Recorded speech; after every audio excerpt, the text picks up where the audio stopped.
നമ്മുടെ ഈ ചാനൽ കാണുന്ന പുതിയ സുഹൃത്തുക്കൾ ദയവായി ഈ ചാനൽ സബ്സ്ക്രൈബ് കൂടി ചെയ്താൽ വളരെ ഉപകാരമായിരിക്കും. ലോകം ഉറ്റുനോക്കുന്ന ഒരു നിർണായക ഫോൺ സംഭാഷണത്തിന്റെ വിവരങ്ങളാണ് ഇപ്പോൾ പുറത്തുവരുന്നത്.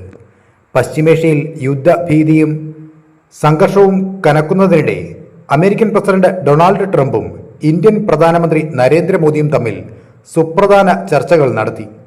ഏകദേശം 40 മിനിറ്റോളം നീണ്ടുനിന്ന ഈ സംഭാഷണത്തിൽ മേഖലയിലെ സമാധാനവും ആഗോള സാമ്പത്തിക ഭദ്രതയും സംബന്ധിച്ച നിർണായക തീരുമാനങ്ങളാണ് പങ്കുവച്ചത്. പ്രധാനമന്ത്രി നരേന്ദ്രമോദി തന്നെ ഈ വിവരം തന്റെ സോഷ്യൽ മീഡിയ പേജിലൂടെ സ്ഥിരീകരിച്ചു. എന്റെ സുഹൃത്ത് പ്രസിഡന്റ് ഡൊണാൾഡ് ട്രംപിൽ നിന്നും ഒരു കോൾ ലഭിച്ചു എന്ന് പറഞ്ഞാണ് മോദി കുറിപ്പ് ആരംഭിക്കുന്നത്. ഇരു രാജ്യങ്ങളും തമ്മിലുള്ള ഉഭയകക്ഷി സഹകരണത്തിൽ കൈവരിച്ച വൻ പുരോഗതിയെക്കുറിച്ച് ഇരുവരും വിലയിരുത്തി. എങ്കിലും ഈ ചർച്ചയിലെ ഏറ്റവും പ്രധാനപ്പെട്ട വിഷയം പശ്ചിമേഷ്യയിലെ നിലവിലെ സാഹചര്യം തന്നെയായിരുന്നു. പശ്ചിമേഷ്യയിലെ സമാധാനത്തോടൊപ്പം തന്നെ സ്ട്രെയ്റ്റ് ഓഫ് ഹോർമുസ് തുറന്നു നൽകേണ്ടതിൻ്റെയും അതിൻ്റെ സുരക്ഷ ഉറപ്പാക്കേണ്ടതിൻ്റെയും ആവശ്യകത ഇരു നേതാക്കളും ഊന്നിപ്പറഞ്ഞു. ലോകത്തിലെ ഏറ്റവും പ്രധാനപ്പെട്ട എണ്ണക്കടത്ത് പാതകളിൽ ഒന്നാണിത്. നിലവിൽ ഇറാനും അമേരിക്കയും തമ്മിലുള്ള അസ്വാരസ്യങ്ങളെ തുടർന്ന് ഈ പാതയിൽ തടസ്സങ്ങൾ നേരിടുന്നത് ആഗോള വിപണിയെയും ഇന്ത്യയെപ്പോലുള്ള രാജ്യങ്ങളുടെ ഇന്ധന സുരക്ഷയും ബാധിക്കുമെന്ന ആശങ്ക ശക്തമാണ്.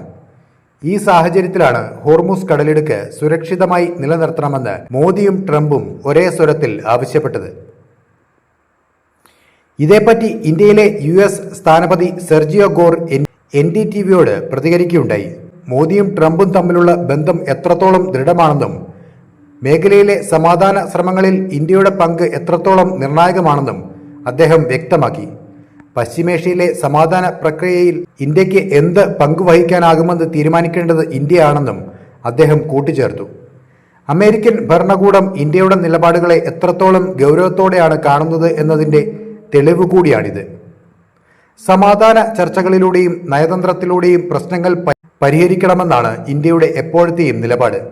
നേരത്തെ മാർച്ചിലും ട്രംപുമായി സംസാരിച്ചപ്പോൾ മോദി ഇതേ കാര്യം ആവർത്തിച്ചിരുന്നു. ഗൾഫ് മേഖലയിൽ 10,000-കണക്കിന് ഇന്ത്യൻ പ്രവാസികൾ ജോലി ചെയ്യുന്നുണ്ട് എന്നതും ഇന്ത്യയുടെ ഊർജ ആവശ്യങ്ങൾക്ക് ഈ മേഖലയെ ആശ്രയിക്കുന്നു എന്നതും ഇന്ത്യയെ സംബന്ധിച്ചിടത്തോളം ഈ ചർച്ചകളെ അതിപ്രധാനമാക്കുന്നുണ്ട്.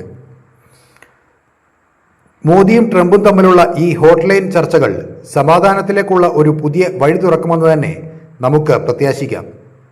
നിങ്ങൾക്കും നിങ്ങളുടെ അഭിപ്രായം കമന്റിൽ രേഖപ്പെടുത്താം. അപ്പോൾ മറ്റൊരു വാർത്തയുമായി വീണ്ടും കാണാം. നന്ദി.